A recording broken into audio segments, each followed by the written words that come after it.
Hello everybody, this is Frank the Taper here, live from bedroom number 2. This is really episode 6. The last one was episode 5. I messed up and so this is really episode 6. And what we're going to show today is going to start the second coat. How we're going to second coat this room. This room is completely roughed in. We did it together, you saw it. Now I'm going to show you how to second coat the seams and the screws and the nails with the broad knife, 10-inch knife. I'm going to go put some mud on the hawk and I'll be right back. Stay tuned. Okay. Second coat, what do I need? Hawk, right? My hawk, 10-inch hawk. Why? 10 inches long. 10-inch knife. Corner to corner, end to end, 10 inches, okay? The broad knife for second coating. And the trusty old, most useful knife in the world, the old 6-inch knife. Good on all 3 coats and for getting mud out of the bucket. So I'm gonna load this up in mud. Don't go anywhere.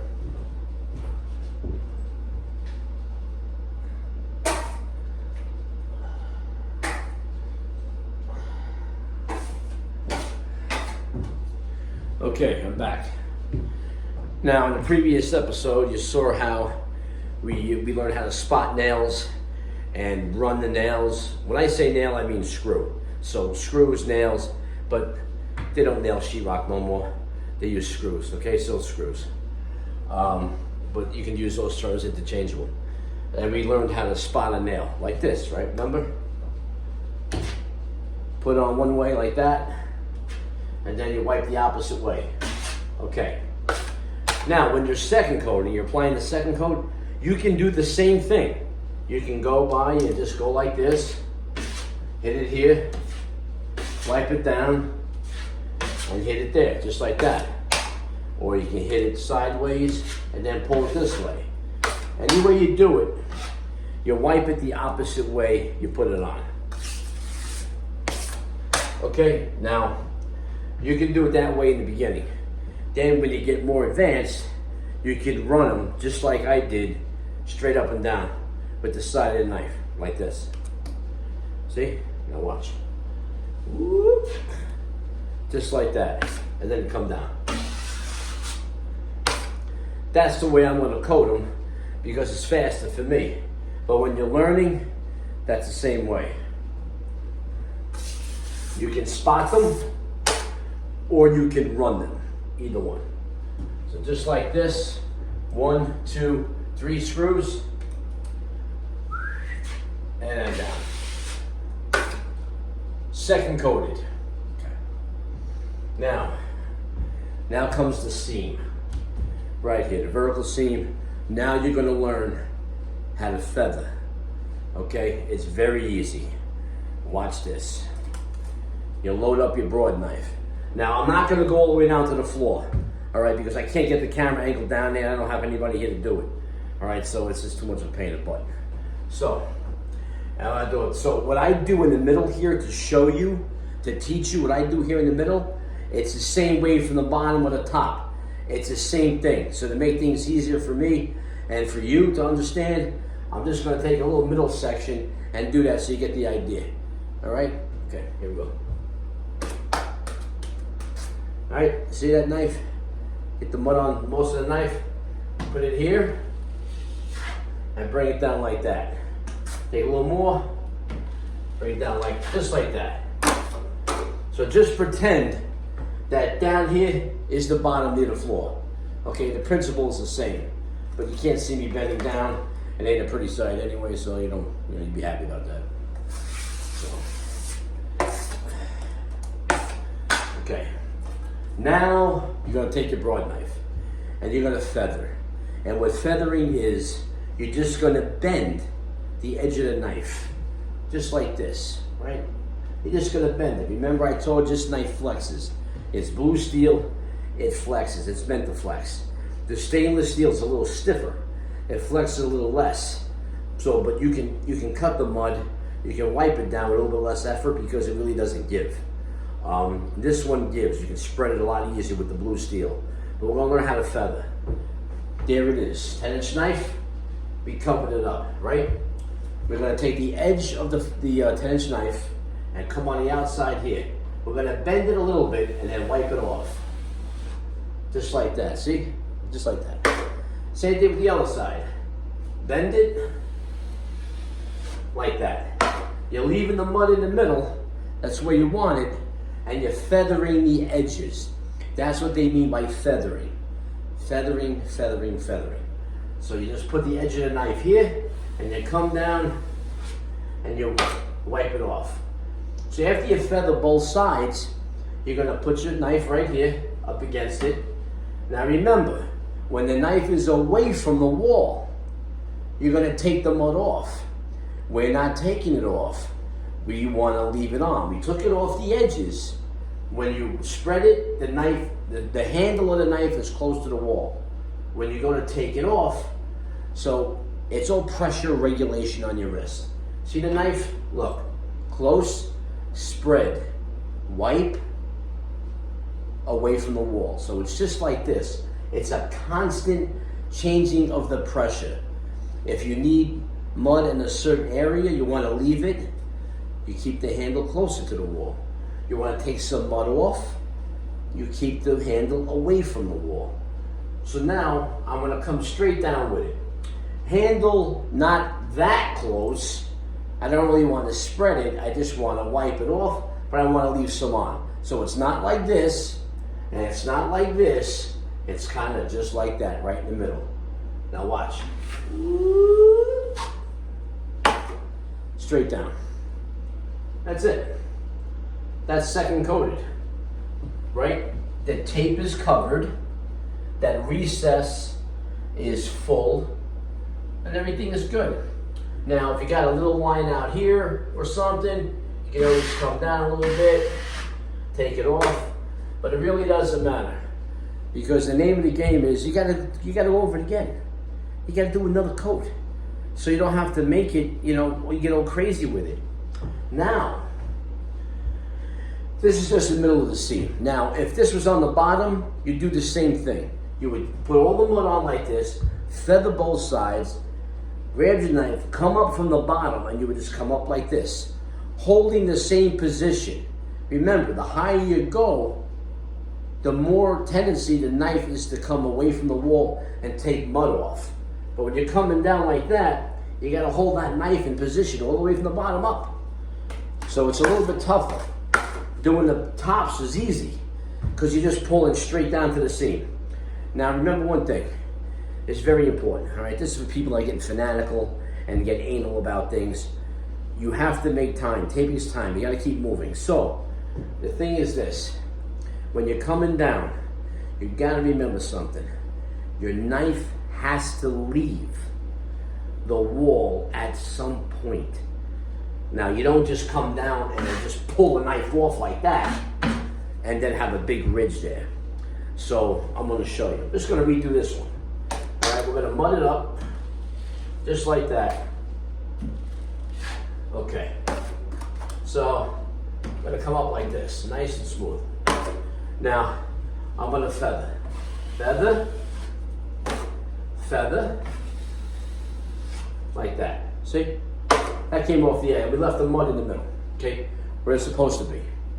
Now, let's say I'm coming down, and it's the end of the seam, the whole thing, and I got to take the knife off the wall.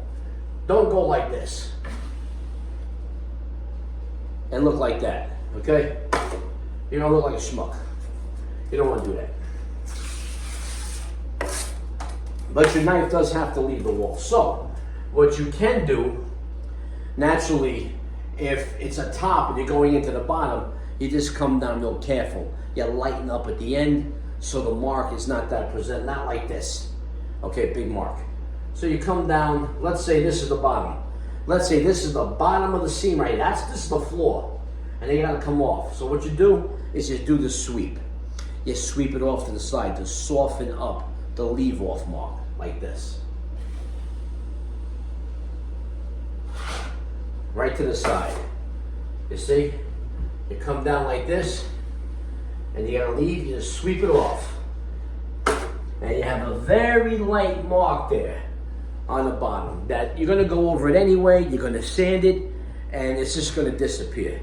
So when you want to take the knife off the wall, you're coming down, don't just pull it off, sweep it off to the side. I'm righty, so I go to the right.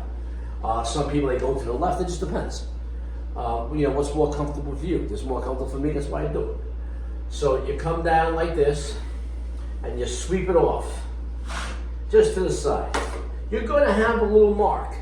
They're called leave-off marks. In the trade, they call them bananas. I don't know why they call them banana, but that's what it is. If they're a little too thick, the foreman or somebody on the job will say, yo, soften up them bananas. And you know exactly what he's talking about. So he's saying to you, make the leave-off marks a little softer. All right, so it's a little easy to sand and scrape off after it's dry. So you come down just like that, and you sweep it off. Now, if you're coming up from the bottom, well, you don't have to sweep it off because the top ain't done. So you're coming from the bottom, you just come right up like this. Boop. You just come up like this. I'm not gonna hit that again, but you'll come up like this. Right, as high as you can go. Now, I'm vertically challenged. In other words, I'm really short. So I can only go up, probably like just about to right there. So the knife has to start off on the bottom of the seam if you're wiping from the bottom. Let's say this is the bottom. You gotta hold this position all the way until you wipe it off, okay? Or some people, they come up like this and they sweep it off like that. So it depends. So I'm not gonna film you coming up from the bottom. I'm just pretending this is from the bottom. Let's say this was the bottom. Was the bottom next to the floor? You can always come up like this. Like that. You can always do that, okay? Whatever's comfortable for you. Now, the taller you are, the more you gotta bend down, the farther you gotta go. All right, the tops are no problem for you, but the bottoms you really gotta go. You really gotta stretch out. Now, since I'm very close to the floor, I was always the bottom guy. I mean, it's just go standard. You're down there already, go ahead and do it, okay? For me to bend down, there's nothing. A couple inches, I'm on the floor. But to a guy that's really tall, he's got to bend all the way down and come up. So when you're working with somebody, the taller guy usually does the tops, and the shorter guy is usually on the bottom. So if you're doing a room together, you have to do which is most efficient. So that's just the way it is. A lot of things depend on your righty, your lefty, your tall, your short, this, that, whatever. So that's it. So that's second coated right there, that seam, okay? And the nails, we already did the nails already. I'll show you again. If you want to run them, just go like this. Little mud there on the thing, on the 6-inch knife. Come right up. Whoop. Just like that. Got a little one over here. Whoop. Just like that, man. Name of the game. You're just going over it. And over and over and over. All right? And then after all that's dry, you sand them out. And then boom. Then you run your whole 6-inch knife. You cover the whole thing. Nice, and you coat them nice and square and wide. It looks beautiful. You got some nails over here too. There we go. Okay? So now, I'm going to finish this seam. I get some more mud. I'm going to finish that seam on the bottom.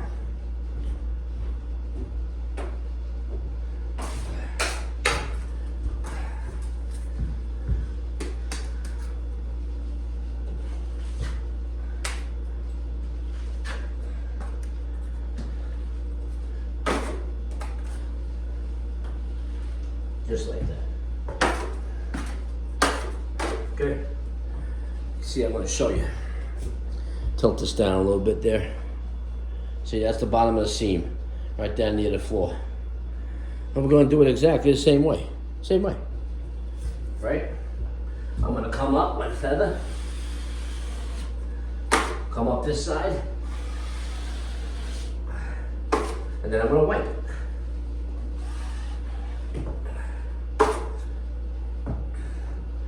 Just like that.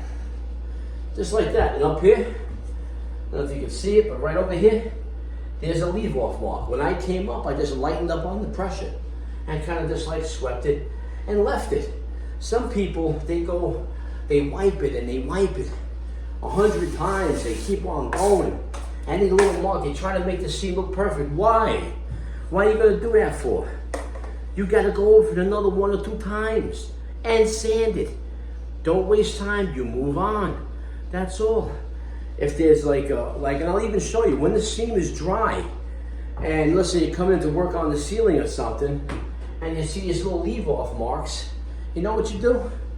You give it a little scrape with your knife, you'll soften it up, take a little mud, go like that on the leave-off mark, and level it out.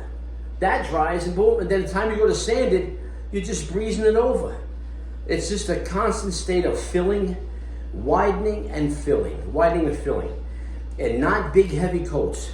You know, thin coats, every coat wider than the next coat. So that's not bad. So we just did this seam here. Now, what I normally do is maybe I'll do all the bottoms on one wall, then I'll get on the baker, and I'll do the tops on there. You all right? Because you don't want it to set up too much, because then the wet mud will pull the fresh mud will pull the wet mud off the wall. So it's either you got to do it either within a few minutes of each other, or you got to wait till it dries. Now let's say I wait till this is dry. Let's say I did all the bottoms in the whole place, right? And then the next day I come back, I can do all the tops. You can pull it in really tight because this is dry. There's no leave off marks. Only leave off when it's all wet. So if it's dry already, so you can do that. Anything you can do, if you want to do, you can do. I want to hang this up. Anything you want to do. So if you want to do all the bottoms first, coat them all, let it dry, come back the next day, and do all the tops and pull everything in together and let it dry. It just depends on how much time you have. If you're working for yourself, you can do whatever you want. But if you're doing it as a job, you got to do things a little quicker. You want to, if you're going to coat the bottoms, you want to do all the bottoms and the tops. Then you can come back later and do your ceilings, or you can put in your corners. Now I'm going to show you how to do a corner. Okay. Now this is tricky. It's a heavy manipulation of the knife, like this and like that, and like this and like that, so you don't take the mud off. In the beginning, a lot of people do one side of the corner at a time. They do one side of the corner. They'll coat one side of the corner. They'll let it dry, and if there's any cheese or anything on the other side, they'll scrape it off like this the next day, and they'll come back and they'll coat the other side. I know a lot of all-star tape is really good, that when they're roughing a corner, when it's first coat, and they're roughing it, they'll coat one side right after that and leave it. And then when they come back to the second coat, they'll coat the other side. So there's no gaps. Everything is really tight. If you like to do that, you can do that. It's not wrong. It's just different, okay? I'm going to coat this corner, both sides wet, and leave the line in the middle, which I'll fill on the next coat. So I'm going to show you. I'm going to move things around, and I'm going to show you how to do now coat the corner. You got this. Now you learned how to feather. You feather each side, and then you pull it down. No problem. The tape is covered. There's enough mud. This thing here is beautiful. All right, we're going to move into the corner. Okay, I'll probably stop the tape and then resume when I get everything set up to show you this. It's seams and corners. There's nothing else. There's no beads in this room, so there's really nothing else to focus on or anything like that. So we're going to move into the corner, and I try to find a single corner here that would be easier to do. Okay, I'm going to do that one over there. Okay, I'll see you in a minute. I'll be back. Don't go anywhere. We're going to second coat a corner. I'm going to show you some tricks. All right, stay tuned.